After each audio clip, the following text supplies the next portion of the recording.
உலகமெங்கும் உள்ள தமிழர்களே, கேடகம் உறவுகளே, உங்கள் அனைவருக்கும் என் அன்பின் வணக்கங்கள். நான் உங்கள் ஊடகவியாளர் பிரவீன்ராஜ். அதாவது தமிழக பாரதிய ஜனதா தலைவர் யாரை தேர்ந்தெடுக்கப் போகிறார்கள், மிகப்பெரிய ஒரு மர்மமாகவே இருந்து கொண்டிருக்கிறது அப்படின்ற ஒரு விமர்சனங்கள் தான் தொடர்ந்து பார்க்கக்கூடியதாக இருக்கிறது. இந்த நிலையில் தற்பொழுது பாரதிய ஜனதாவுடைய தமிழக தலைவர் யார் என்பது யூகிக்கக்கூடிய வகையில் சில செய்திகள், சில காட்சிகள் அமைந்திருக்கிறத நம்ம கவனிச்சிருந்தோம். அதை தான் உங்ககிட்ட பகிர்ந்து கொள்ள வந்திருக்கேன். குறிப்பாக மீண்டும் அண்ணாமலையே தமிழக பாரதிய ஜனதாவுடைய தலைவராக தேர்ந்தெடுக்கப்பட அதிகமான வாய்ப்பு இருக்கிறத கவனிக்கலாம். ஏன்னா சமீபத்தில் சென்னைக்கு அமித்ஷா வந்திருந்தார். அமித்ஷா அவர்களுடைய வருகையில் மிகப்பெரிய அளவில் அமித்ஷா அவர்களை இந்த ஊடகங்கள் காட்டினார்களா என்றால் அதைவிட அதிகமாக அண்ணாமலையை இந்த ஊடகங்கள் அதிகமாக காட்டியதை பார்த்துருந்தோம். குறிப்பாக அண்ணாமலையை அமித்ஷா அவர்களுடைய அந்த காருக்கு முன் சீட்டில் அமர்ந்தவாறும் பின் சீட்டில் அமித்ஷா அமர்ந்தவாறும் அந்த சாலையில் வலம் வந்ததையும் தொடர்ந்து பாரதிய ஜனதா தொண்டர்கள் அவர்களுக்கு ஒரு உற்சாக வரவேற்பை கொடுத்ததையும் தொடர்ந்து நம்ம பார்த்து கொண்டே இருந்தோம். அதே நேரத்தில் அண்ணாமலை முன் சீட்டில் அமர்ந்து கொண்டு யாரெல்லாம் நம்மளுடைய ஆட்கள் வந்திருக்கிறார்கள், யாரெல்லாம் அந்த சாலையில் முக்கியமாக நின்று கோஷங்கள் எழுப்பி வருகிறார்கள் என்ற ஒரு நோட்டமிட்டு கொண்டே அவர் அந்த காரில் பயணிக்கக்கூடியதை குறிப்பாக கவனிக்கலாம். அதனைத் தொடர்ந்து அமித்ஷா அவர்களுடன் ஒரு நீண்ட நேரம் அண்ணாமலை உரையாடியதாகலாம் ஒரு தகவல்கள் வெளியாகியிருக்கு. அதே நேரத்தில் அண்ணாமலையை பொறுத்தவரையில் ஏற்கனவே மிகப்பெரிய விமர்சனங்களை இந்த தமிழ்நாடை பொறுத்தவரையில் அவர் பெற்றிருக்கிறார். பல கட்சிகள் தொடர்ந்து அண்ணாமலையை வச்சு செஞ்சு கொண்டு இருக்கிறார்கள் என்பது பலர் பார்த்துருக்கக்கூடிய ஒரு செய்திகளாகவே இருக்கும். இந்த நிலையில் அண்ணாமலைக்கே மீண்டும் பாரதிய ஜனதாவுடைய தமிழக தலைவராக, ஏன்னா ஏற்கனவே தமிழக பாரதிய ஜனதா தலைவராக வானதி சீனிவாசன் பெயர் இடம்பெற்றிருந்தது. அதே நேரத்தில் தமிழிசை சவுந்தரராஜன் அவர்களுடைய பெயரும் இடம்பெற்றிருந்தது. நயினார் நாகேந்திரன் அவருடைய பெயரும் இடம்பெற்றிருந்தது. திருப்பதி நாராயணன் என்பவர் இருக்கிறார், அவருடைய பெயரும் அங்கே இங்கே அரசர் புரசலாக இடம்பெற்று ஒரு பெரிய விமர்சனமாக தொடர்ந்து இருந்து வந்த நிலையில் அந்த பாரதிய ஜனதாவுடைய அந்த கமலாலயத்தில் இருக்கக்கூடிய தலைவர் பதவியை தக்க வைத்து கொண்டார் திரு அண்ணாமலை என்று தான் பார்க்கணும். அமித்ஷாவுடைய வருகை சென்னையில் மிகப்பெரிய அளவில் அவர்களுடைய தொண்டர்கள் உற்சாக வரவேற்பெல்லாம் கொடுத்து தொடர்ந்து பார்த்துருந்தோம். ஒரு பக்கத்தில் காங்கிரஸ் கட்சி சார்பாக செல்வ பெருந்தகை அவர்கள் ஒரு கருப்பு சட்டையை அடைந்து கொண்டு கருப்பு பலூன்களை பறக்க விட்டு அவர்களுடைய எதிர்ப்புகளை அதிகமாக தெரிவிக்கக்கூடியதை பார்த்துருந்தோம். நம்ம ஆரம்ப கட்டத்தில் இந்த காட்சிகளை பார்க்கும்போது நமக்கு ஞாபகத்துக்கு வர்றது என்னன்னா, எதிர்கட்சி தலைவராக இருக்கும்போது கோபேக் மோடி, ஆளுங்கட்சியில் முதலமைச்சராக வந்த பிறகு வெல்கம் மோடி என்ற ஒரு நிலை தான் இப்பொழுது இருக்கக்கூடிய இந்த தமிழக அரசியலில் பார்க்குறோம். அதே நேரத்தில் அமித்ஷா நேரடியாக சென்னை வந்தார், அண்ணாமலையுடன் உரையாடினார், அந்த தொண்டர்களை பார்த்து கையசைத்தார். சில கட்சி ரீதியான பேச்சுக்கெல்லாம் கூட அவர்களிடையே அந்த இடம்பெற்றதாக தெரிவிக்கிறார்கள். அதே நேரத்தில் அமித்ஷா அவர்களுடன் இணைந்து அண்ணாமலை ஒரு திருமணத்திற்கு செல்கிறார்கள். அந்த இடத்துல அண்ணாமலை பின்னாலே நின்று கொண்டிருக்கிறார். அண்ணாமலையை அழைத்து கொண்டு கையை பிடித்து அழைத்து கொண்டு அமித்ஷா அவர்கள் சென்றது. இந்த இடத்துல அண்ணாமலைக்கும் அமித்ஷாவுக்கும் ஏற்கனவே ஒரு நெருங்கிய உறவு இருக்கிறத இப்போது வெட்ட வெளிச்சமாக காட்டுகின்றன. ஏற்கனவே இது ஒரு பெரிய விமர்சனமாக இருந்து வந்த நிலையில் இப்போ அது ஊர்ஜிதமாகிவிட்டது. இவர்கள் இருவருக்கும் ஒரு நெருங்கிய தொடர்பும் பந்தமும் இருக்கிறது என்பதை இந்த இடத்துல தெளிவுபடுத்தியிருக்கிறத கவனிக்கலாம். அப்படி நம்ம பார்க்கும்போது மீண்டும் அண்ணாமலைக்கே அந்த பதவி வருவதற்குத்தான் அதிகமான வாய்ப்பு இருக்கிறத கவனிக்கலாம். ஏன்னா நாடாளுமன்ற தேர்தலை பொறுத்தவரையில் அண்ணாமலை பொறுத்தவரையில் மிகப்பெரிய அளவில் பெரிய சவால்களையும் பொய்க்கதைகளையும் விட்டு கொண்டிருந்தார் என்பதை பார்த்துருந்தோம்.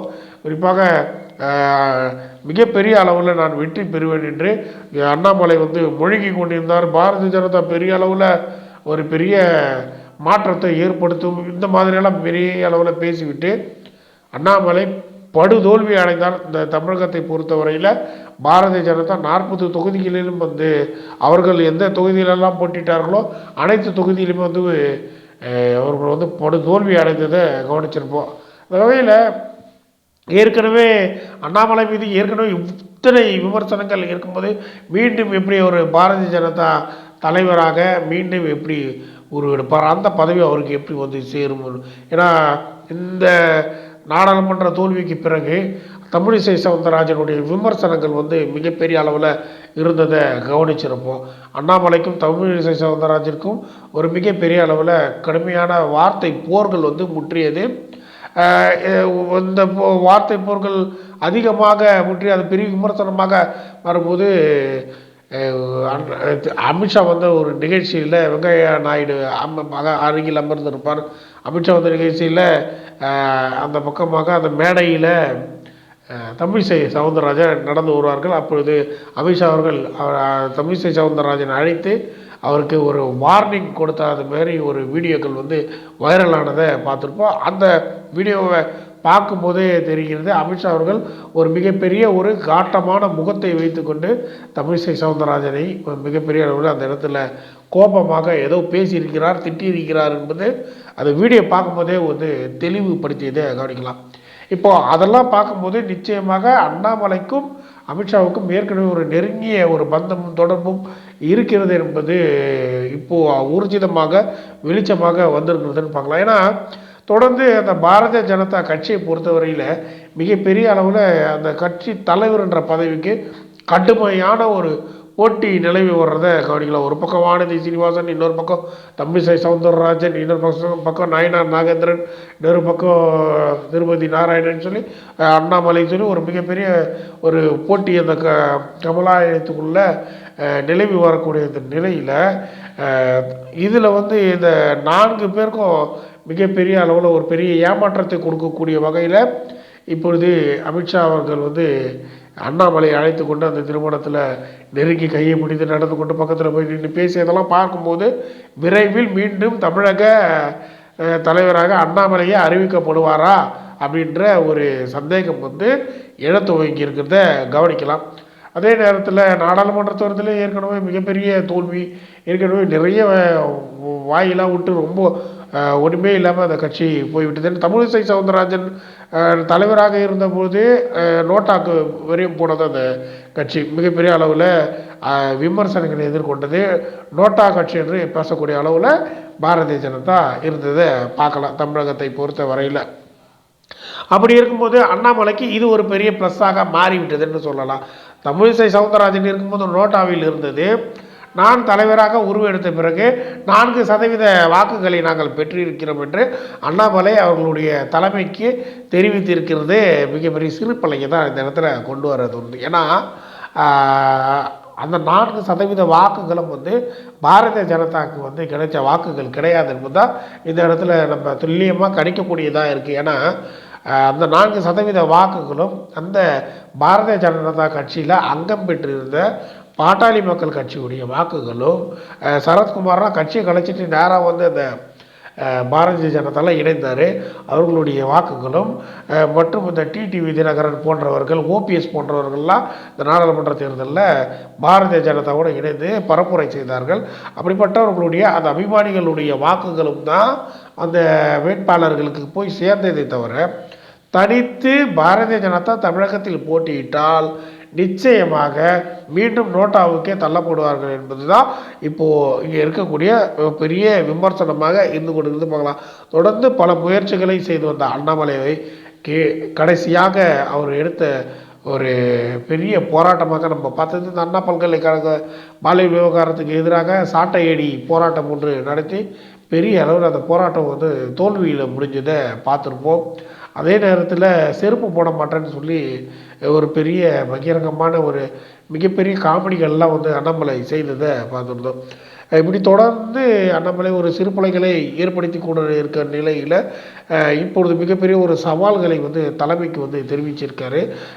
இப்போ வந்திருக்கக்கூடிய தகவல்கள் அது மாதிரி தான் இருக்குது. ஏன்னா வருகின்ற 2026 சட்டமன்ற தேர்தல் வரை நான் தமிழக பாரதிய ஜனதா தலைவராக நீடிக்க விரும்புகிறேன் என்று அண்ணாமலை கூறியதாக தகவல்கள் வெளியாகியிருக்கு. இப்போ அண்ணாமலை பாரதிய ஜனதா தலைவராக நீடிக்கிறேன் என்று ஏன் கேட்கிறார் என்றால், மீண்டும் இந்த சட்டமன்ற தேர்தலில் நான் ஒரு பெரிய மாற்றத்தை ஏற்படுத்தி பாரதிய ஜனதா வெற்றிக்கு வழிவகை செய்வேன் என்று பெரிய உறுதியை கொடுத்துருக்காரு. இது எந்த அளவுக்கு சாத்தியமாக அவருக்கு அமையும் என்பது தெரியல. ஏன்னா ஏற்கனவே திராவிட முன்னேற்ற கழகம் ஒரு பக்கத்தில் அவர்களுடைய தேர்தல் வியூகங்களை இப்பொழுதே ஆரம்பித்து விட்டார்கள். இப்போது புதிதாக கட்சி ஆரம்பித்திருக்கக்கூடிய தமிழக வெற்றி கழகம் இந்த இடத்துல ஒரு மிகப்பெரிய அளவில் ஒரு மாற்றத்தை ஏற்படுத்தி கொண்டு இருக்கிறது. தினந்தோறும் மிகப்பெரிய ஒரு அரசியல் புரட்சியை ஏற்படுத்தி கொண்டு இருக்கிறார்கள். பரபரப்பு சூழ்நிலையை உண்டாக்கி கொண்டு இருக்கிறார்கள் என்பதை கவனிக்கலாம்.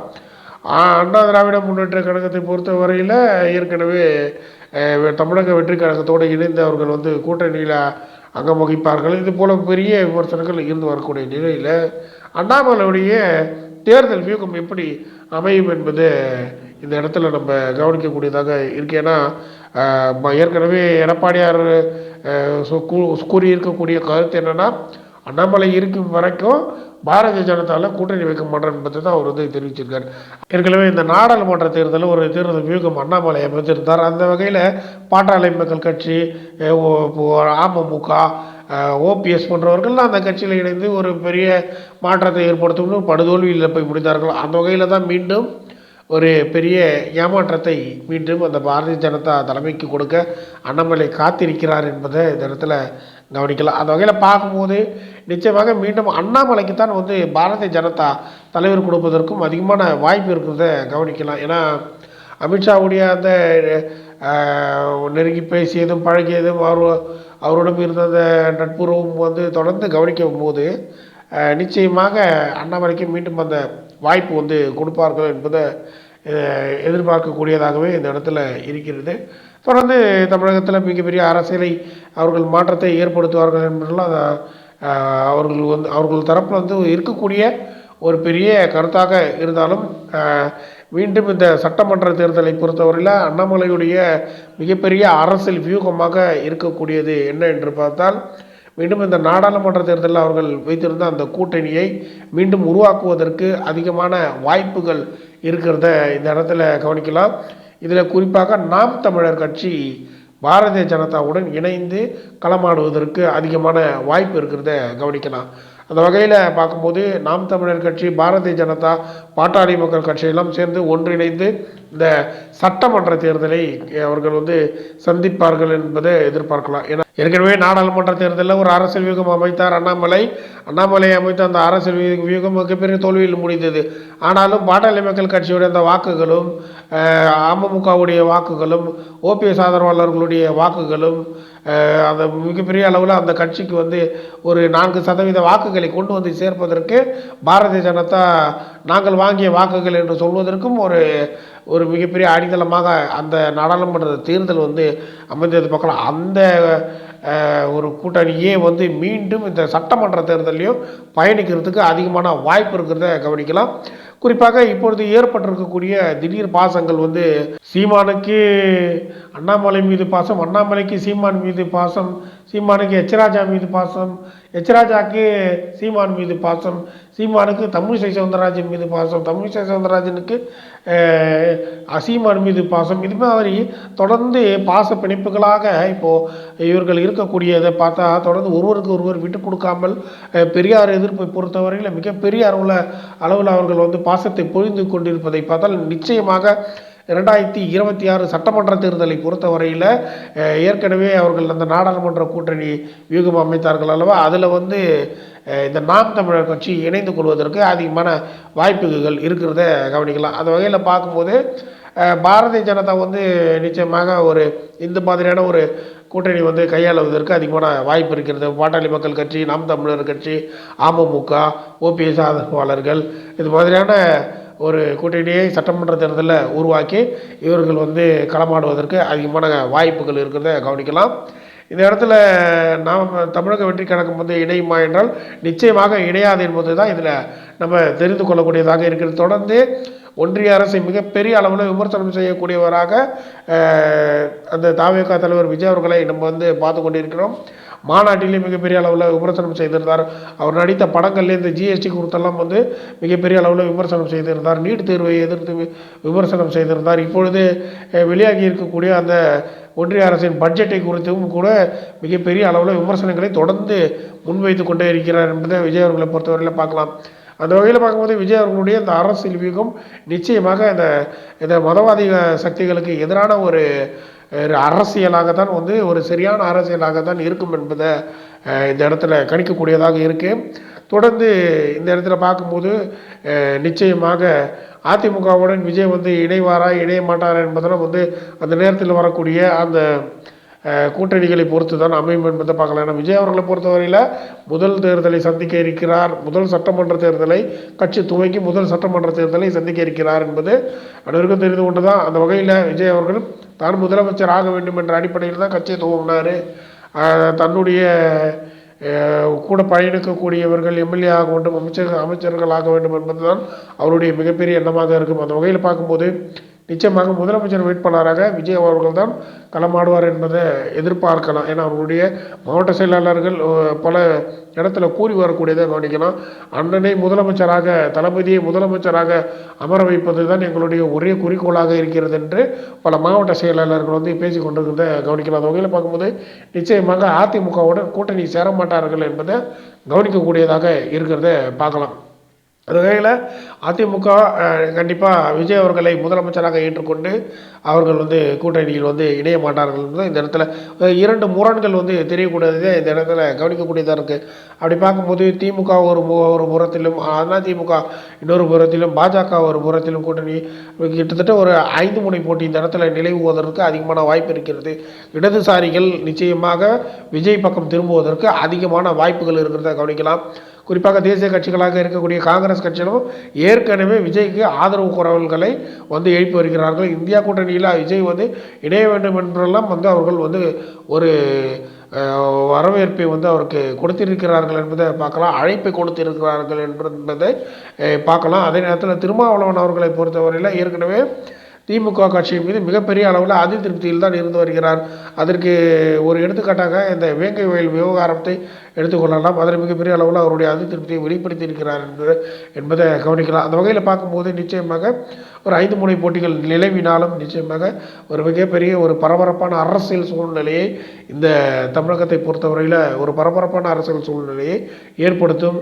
தொடர்ந்து இந்த காணொலியை பொறுத்தவரையில் நிச்சயமாக மீண்டும் அண்ணாமலையை வந்து தமிழக பாரதிய ஜனதா தலைவராக தேர்ந்தெடுக்கப்படுவதற்கு தான் அதிகமான வாய்ப்பு இருக்கிறது. அவர் தேர்ந்தெடுக்கப்பட்டால் மட்டுமே தான் இந்த அரசியல் மிகப்பெரிய அளவில் ஒரு சூடு பிடிக்கக்கூடியதாக அமையும் என்பது அந்த பாரதிய ஜனதாவுடைய கட்சி சார்ந்த இந்த கட்சியின் நிர்வாகிகள், அபிமானிகள், தொண்டர்களுடைய எதிர்பார்ப்புகளாக இருக்கிறது என்பதை கவனத்தில் கொள்ளலாம். நன்றி, வணக்கம்.